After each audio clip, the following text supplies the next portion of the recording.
Shalom Bapak Ibu Saudara sekalian, puji Tuhan. Hari ini kita bisa melanjutkan kembali pembelajaran kita melalui Bible Study Online CK7.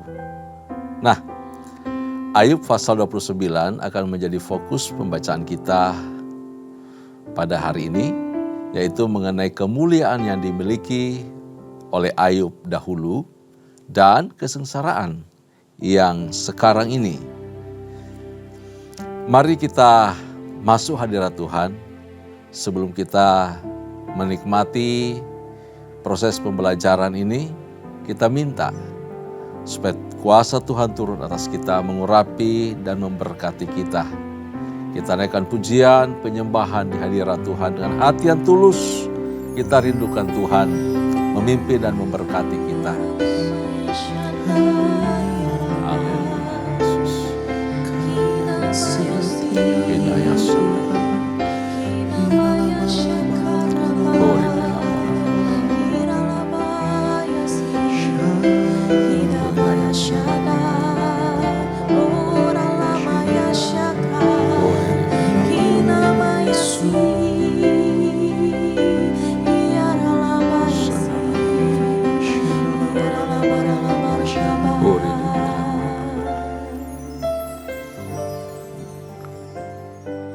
Sekalipun aku dalam lembah gelap, ku tak takut sebab Kau besertaku. Sekalipun badai topan datang menerpa, ku tak gentar sebab Kau di sisiku. Aku percaya berkat-Mu atasku melimpah, kebajikan, kemurahan selalu mengikutiku. Ku puji, ku sembah Kau Tuhan.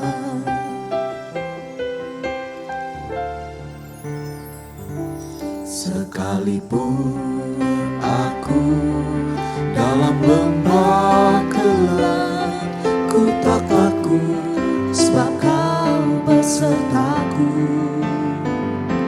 Sekalipun badai topan datang menerpa, ku tak gentar sebab Kau di sisiku.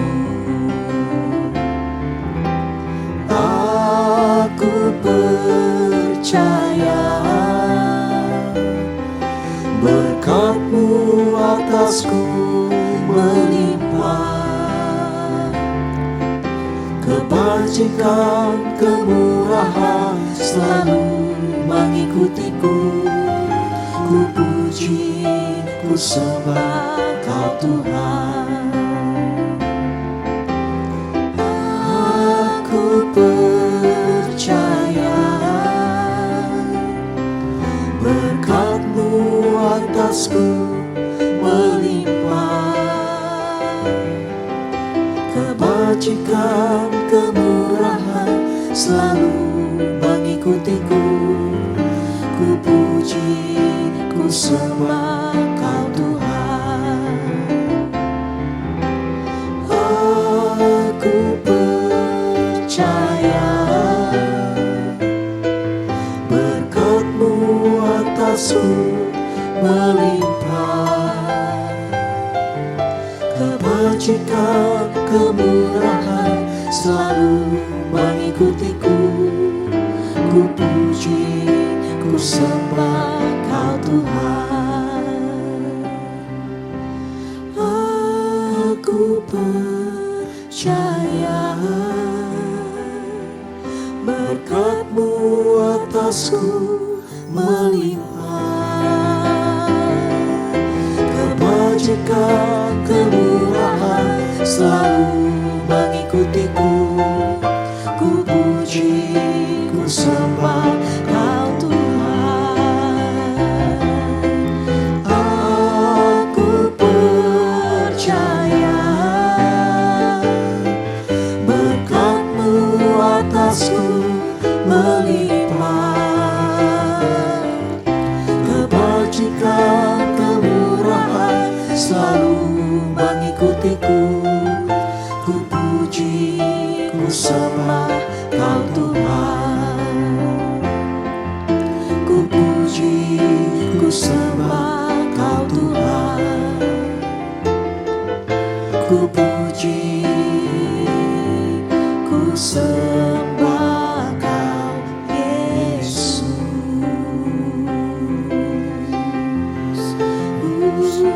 Kami sembah Kau, oh Yesus.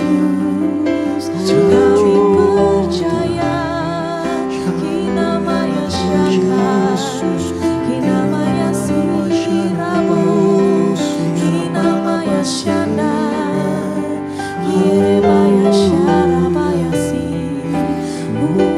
Yarabaya Shanda, Kinamaya Si, Yaralaba, Yaralaba, Kinamaya Shanda, Yaralaba, Yaralaba, Yarabaya Si, Oh Namaya Si.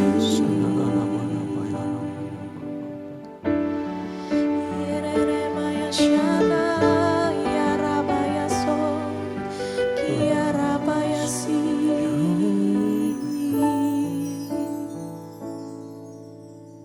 Tuhan ku percaya tangan-Mu menjaga, yang berharap kepada-Mu takkan Kau biarkan. Tuhan ku percaya janji-Mu setia, tetap ku hidup bagi-Mu sampai selamanya. Tuhan ku percaya tangan-Mu menjaga, yang berharap kepada-Mu takkan Kau biarkan. Tuhan ku percaya janji-Mu setia, tetap ku hidup bagi-Mu sampai selamanya.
kasih.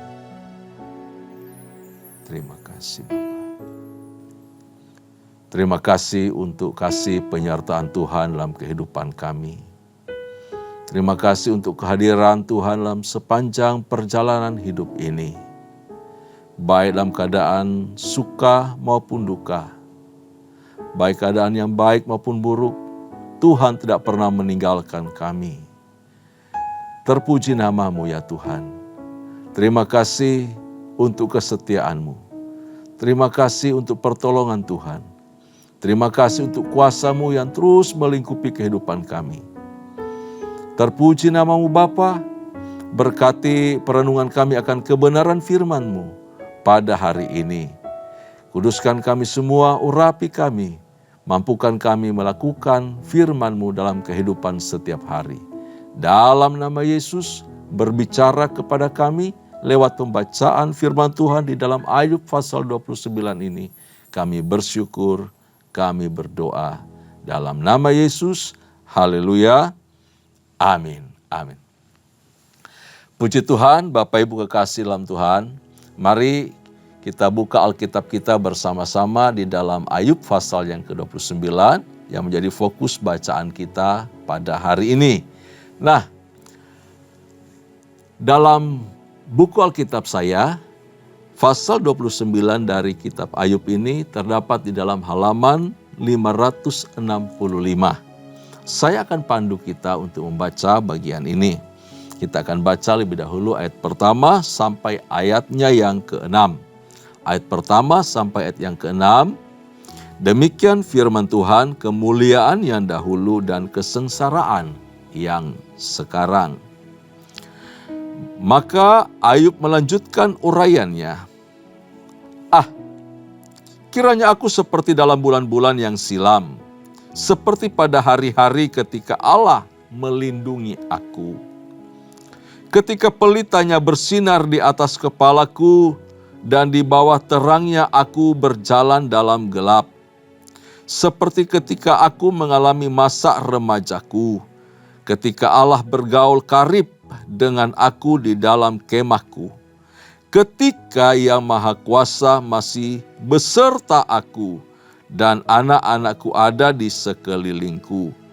Ketika langkah-langkahku bermandikan dadi dan gunung batu mengalirkan sungai minyak di dekatku. Nah, apa yang kita baca ini adalah satu kerinduan yang keluar dari hati Ayub. Lalu dia mengenang masa lalu, bulan-bulan lalu.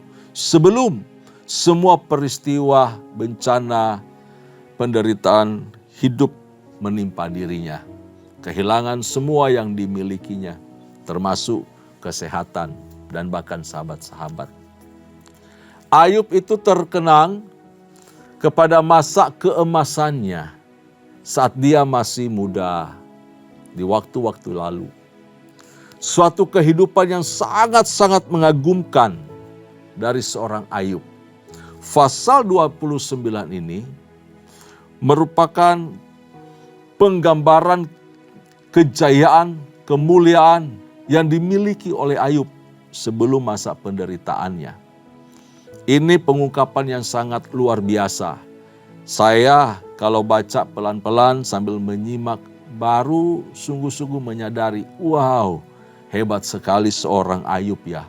Dia punya integritas diri yang sangat kuat. Dia menyadari sungguh bahwa Tuhan yang menyertai dia. Sejak dari remaja sampai mudanya, dia hormat takut akan Tuhan. Oleh karena sikap hati yang sedemikian kuat menghormati Tuhan, maka Tuhan memberkati Ayub dengan luar biasa. Hebatnya lagi, respon dia terhadap penyertaan Tuhan, terhadap berkat Tuhan. Kemanapun dia pergi melangkah, hari-harinya ada di dalam perlindungan Tuhan. Tuhan yang menyertai dan melindungi dia. Jadi dia sedang membandingkan kondisi sekarang ini dan kondisi masa lalu. Seolah-olah di waktu yang lampau itu Tuhan menyertai dia. Dibuktikan dengan apa?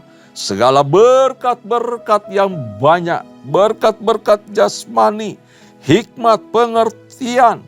Orang semua menghormati dia. Berkat-berkat jasmani mengalir sedemikian luar biasa memenuhi kehidupan dari Ayub. Dan itu penggambaran dia bahwa Allah menyertai dia. Lalu sekarang ini, dibandingkan dengan kondisi sekarang penuh penderitaan, dia bukan lagi siapa-siapa, orang hanya membuang ludah kepadanya, orang tidak menatap wajahnya, orang pura-pura tidak mengenal dirinya. Dan dia berkesimpulan bahwa sekarang ini Allah tidak lagi menyertai dia. Allah tidak lagi bersama-sama dengan Ayub. Ini pengungkapan yang sangat luar biasa Bapak Ibu sekalian Tuhan dari pribadi Ayub. Dia mengalami sukacita yang luar biasa. Masa remajaku ketika bergaul karib dengan Tuhan. Nah, saya melihat bahwa setiap pribadi yang punya hubungan karib intim dengan Tuhan, dia akan merasakan kedekatan yang luar biasa dengan Allah.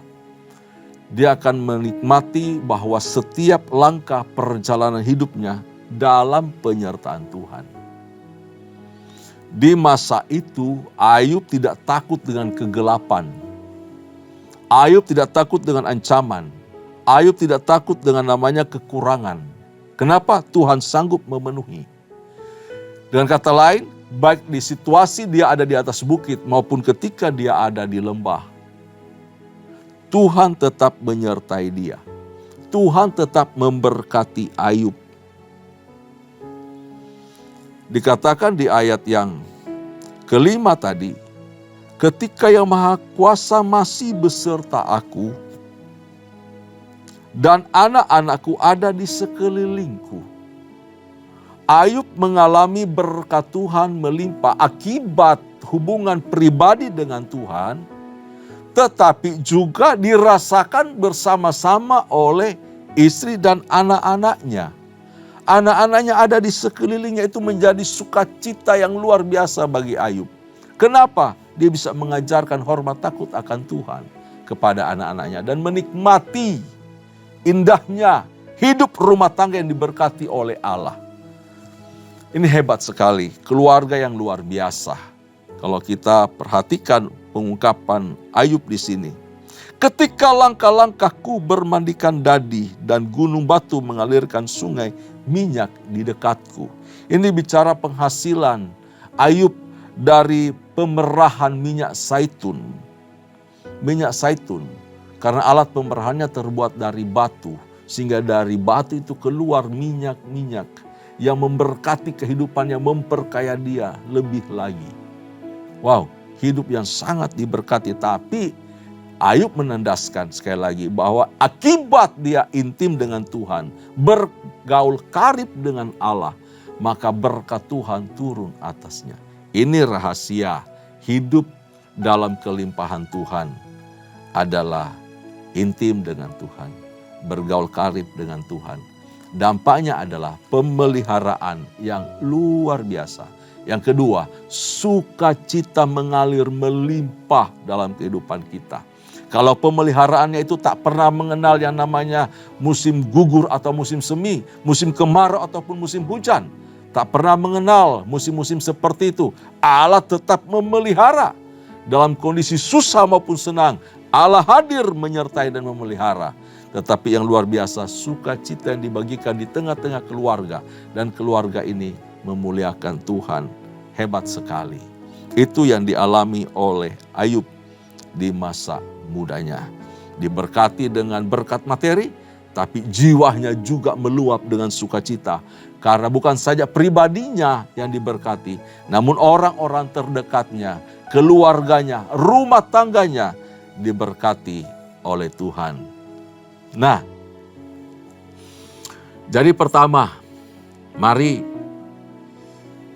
ambil sikap seperti Ayub. Mengasihi Tuhan dan Tuhan mengasihi Ayub, lalu memelihara Ayub sedemikian luar biasa. Saya percaya Roh Allah ada dalam diri kita, memampukan kita mengasihi Tuhan. Sebab apa? Sebab kasih-Nya, kemurahan Tuhan sudah lebih dulu menguasai dan memiliki kita. Dia lebih dahulu mengasihi kita. Dia lebih dahulu mencintai kita. Kita harus membalas kasih dan kebaikan Tuhan dengan hidup mengasihi Dia lebih lagi. Kita lanjutkan pembacaan kita dari ayat yang ke-7 sampai ayat yang ke-17. Saya akan pandu kita untuk membaca sekali lagi. Apabila aku keluar ke pintu gerbang kota dan menyediakan tempat dudukku di tengah-tengah lapangan, maka ketika aku kelihatan, mundurlah orang-orang muda dan bangkitlah orang-orang yang sudah lanjut umurnya, lalu tinggal berdiri. Para pembesar berhenti berbicara dan menutup mulut mereka dengan tangan. Suara para pemuka membisu dan lidah mereka melekat pada langit-langitnya. Apabila telinga mendengar tentang aku, maka aku disebut berbahagia. Dan apabila mata melihat, maka aku dipuji. Karena aku menyelamatkan orang sengsara yang berteriak minta tolong. Juga anak piatu yang tidak ada penolongnya. Aku mendapat ucapan berkat dari orang yang nyaris binasa. Dan hati seorang janda kubuat bersukaria. Aku berpakaian kebenaran dan keadilan menutupi aku seperti jubah dan serban. Aku menjadi mata bagi orang buta dan kaki bagi orang lumpuh. Aku menjadi bapa bagi orang miskin dan perkara orang yang tidak kukenal kuselidiki. Geraham orang curang kuremuk dan merebut mangsanya dari giginya. Wow, luar biasa. Ayub bertumbuh menjadi seorang yang mengasihi Allah, tetapi juga mengasihi sesama. Bapak Ibu saudara Tuhan, tidak hanya keluarganya atau dirinya mengalami kebaikan Tuhan. Karakter yang terbentuk baik di tengah keluarga ini berdampak keluar, memberkati banyak orang. Kita baca tadi bahwa banyak orang susah ditolong. Banyak orang menderita, diangkat, dibebaskan dari penderitaannya. Mereka yang diperlakukan tidak adil, jalannya dibuat lurus, perkaranya dibuat adil. Orang yang berlaku curang, berlaku jahat, diremukan oleh Dia. Ini pribadi yang luar biasa. Dia mengasihi sesamanya. Sehingga setiap mata yang melihat mengatakan dia berbahagia. Dipuji dia. Setiap telinga mendengar tentang Ayub, mereka bersukacita karena hikmat dan kebaikan yang diperbuat oleh Ayub kepada setiap orang.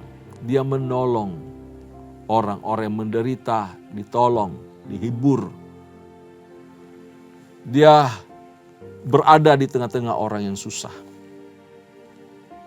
Dia hadir ketika orang membutuhkan. Ini pemimpin hebat.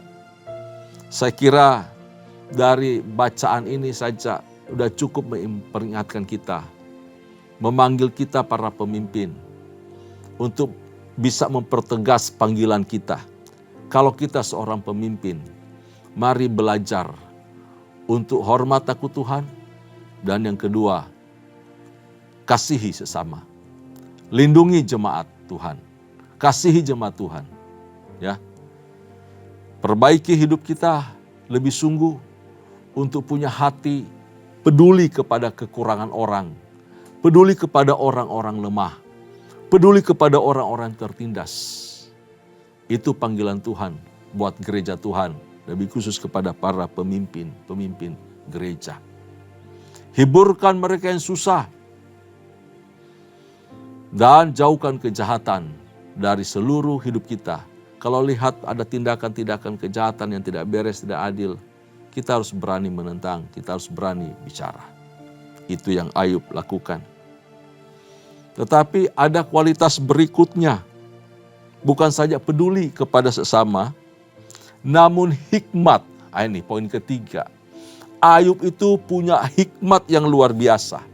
Dia dikenal oleh banyak orang karena pengertiannya, karena ucapan-ucapannya, nasihat-nasihatnya.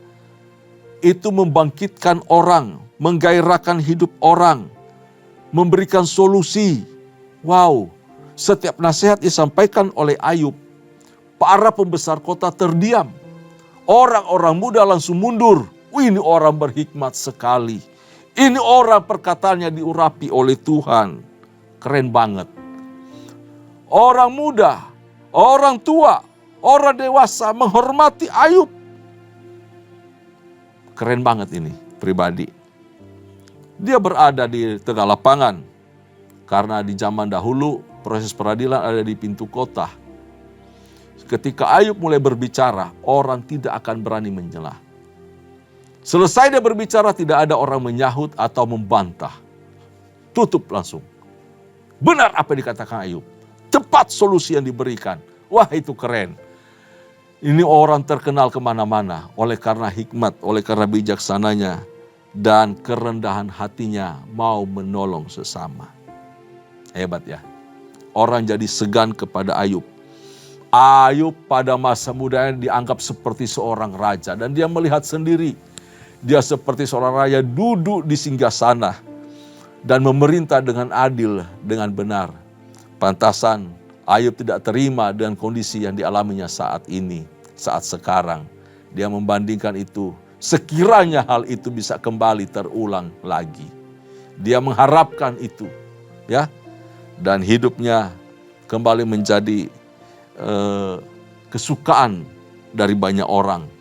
Banyak orang, banyak mata, banyak telinga mengharapkan hadirnya si Ayub yang dulu. Tetapi apa daya, berbeda dengan kondisi yang sekarang ini ketika dia duduk dan termenung. Memperbandingkan kemuliaan yang dahulu serta kesengsaraan yang sekarang ini. Kita lanjutkan pembacaan kita.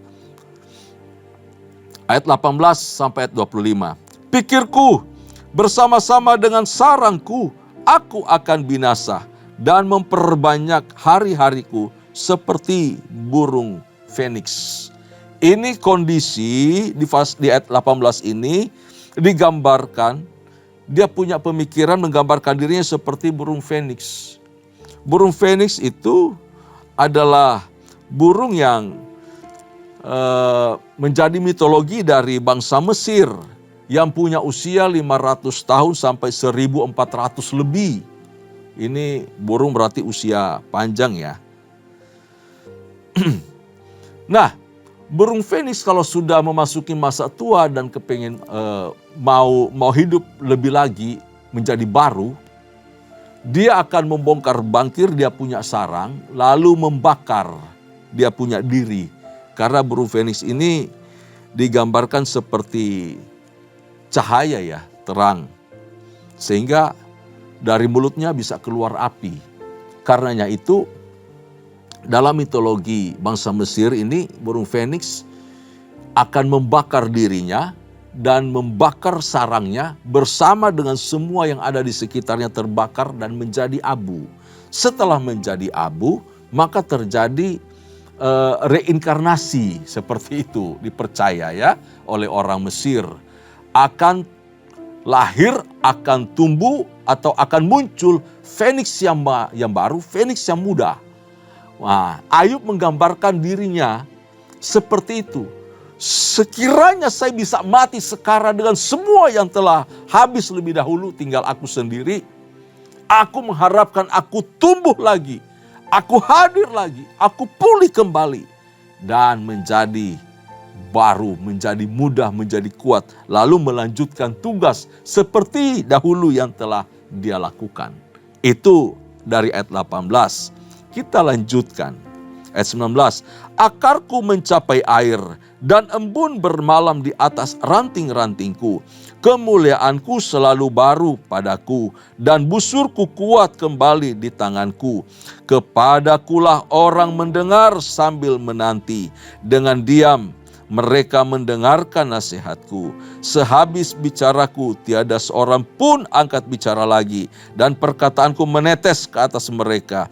Orang menantikan aku seperti menantikan hujan. Dan menadahkan mulutnya seperti menadah hujan pada akhir musim. Aku tersenyum kepada mereka ketika mereka putus asa. Dan serih mukaku tidak dapat disuramkan mereka. Aku menentukan jalan mereka dan duduk sebagai pemimpin. Aku bersemayam seperti raja di tengah-tengah rakyat. Seperti seorang yang menghibur mereka yang berkabung. Itu yang menjadi kerinduan Ayub. Setelah menggambarkan kerinduannya seperti burung feniks tadi, dia juga berharap Tuhan memulihkan dia, mengembalikan masa mudanya itu. Dan kembali melakukan seperti masa jayanya. Juga sikap orang terhadap dia. Ini penggambaran yang sangat agung tentang pribadi Ayub. Poin keempat dari hal mengenai Ayub ini. Penting sekali kita diingatkan, bolehlah menengok ke belakang mengenai kejayaan kita. Itu tidak salah. Kita dulu pernah menjadi orang hebat, orang kuat, orang terkenal, dihormati, disegani orang. Punya ini, punya itu, semua oke. Lalu sekarang kondisinya terbalik. Dan kita mengharapkan itu kembali lagi terjadi. Kita menyadari bahwa situasi yang sekarang ini ternyata kurang oke, kurang enak. Lalu kita mulai melamun lagi ke belakang. Tapi ingat, segera sadarlah dari lamunanmu itu. Jangan berpatokan terus di belakang sana. Dulu saya. Tanyakan kepada diri. Sekarang apa yang mau kau lakukan? Dulu saya dekat dengan Tuhan. Dulu saya melayani dengan hebat, dengan luar biasa. Itu sudah past tense. Pertanyaannya, sekarang ini, apa yang kita lakukan? Saat ini, apa yang kita lakukan? Lihat dirimu, bagaimana hubunganmu dengan Tuhan saat ini, sekarang ini. Tidak salah mengenang masa lalu. Tetapi kita tidak hidup di masa lalu tinggal sejarah. Hari ini Tuhan berperkara dengan kita. Dan hari esok adalah harapan. Hari esok ditentukan oleh apa yang kita lakukan hari ini. Karena itu periksalah hidup kita hari ini. Tanyakan kepada Tuhan apa yang mau Tuhan lakukan dalam hidupku. Melalui hidupku untuk hari ini. Apakah engkau tetap setia kepada Tuhan hari ini? Apakah engkau tetap mengasihi Tuhan hari ini? Dan seterusnya. Apakah engkau dan keluargamu oke, rukun, baik sampai hari ini? Kalau hari ini kita pelihara sungguh-sungguh, meraih kemenangan di hari ini, esok pasti Tuhan juga menyertai dan kita akan meraih kemenangan. Masa kejayaan dulu itu baik, tapi jangan dinabobokan oleh masa lalu. Kenyataan itu sudah berlalu, sudah lewat. Ya, Ayub pada masa ini, sementara dia merenungkan kondisi hidupnya, tidak lagi menjadi pribadi yang menuntun orang ke arah yang baik, tidak lagi memberi sukacita kepada orang yang berduka, tidak lagi bisa menolong orang yang berputus asa. Karena kondisi dirinya juga membutuhkan hal itu. Membutuhkan semua pertolongan, membutuhkan sukacita. Tapi bagaimana bisa terjadi? Semua berbeda. Namun puji Tuhan, pada pasal-pasal berikutnya, kita akan melihat bagaimana perjalanan terus berlangsung. Pergumulan terus dilakukan. Sampai Ayub mengalami pemulihan. Ternyata apa yang diharapkan di sini dapat terjadi. Cuma modalnya satu, sederhana. Takut akan Tuhan. Mengasihi Tuhan. Bergaul karib dengan Tuhan. Kalau kita mengalami masa-masa sulit sekarang ini, bukan akibat karena dulu saya setia, dulu saya rajin, dulu saya akrab dengan Tuhan. Kok keadaan sekarang berbeda? Jangan salahkan masa lalu. Ambil pelajaran berharga dari masa lalu. Jangan berhenti untuk setia kepada Tuhan. Jangan berhenti untuk bergaul karib dengan Tuhan. Tuhan izinkan semua terjadi untuk menguji kita. Benarkah kesetiaan kita kepada Dia tanpa embel-embel? Kalau kita mau setia, mau bergaul karib dengan Tuhan karena kita mengasihi Dia, maka saya percaya pemulihan dari Tuhan akan turun atas kita. Tuhan akan memulihkan kita.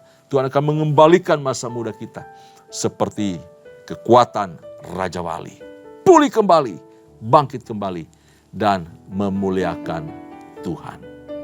Tuhan Yesus memberkati kita. Dari pasal 29 kitab Ayub ini, nama Tuhan dipuji, dipermuliakan. Tundukkan kepala, kita berdoa. Bapa yang baik, kami mengucap syukur. Engkau mengasihi kami. Setiap respon kami di hadirat-Mu, Engkau memperhitungkannya. Kami mengucap syukur, Engkau memberkati kami dengan limpahnya. Engkau memberikan sukacita bagi kami. Ketika kami ada di hadirat-Mu, sukacita-Mu melimpah, mengalir, kami rasakan damai sejahtera Allah. Dan sukacita itu juga dirasakan oleh keluarga kami. Selain keluarga kami, juga orang-orang di luar sana merasakan menikmati hadirat Tuhan yang telah Tuhan berikan kepada kami. Hidup yang diubahkan, hidup yang menjadi berkat, hidup yang diberkati. Tidak hanya kami nikmati sendiri, tetapi juga dinikmati oleh orang lain. Sehingga oleh hal itulah nama Tuhan dipuji, dipermuliakan. Orang mendengar, orang menyaksikan, orang melihat bahwa Tuhan baik, Tuhan dahsyat. Ketika umat-Mu disertai, diberkati oleh Tuhan, maka semua mata melihat betapa agungnya Tuhan, betapa hebatnya Allah kami. Terima kasih ya Tuhan, berkati semua umat-Mu.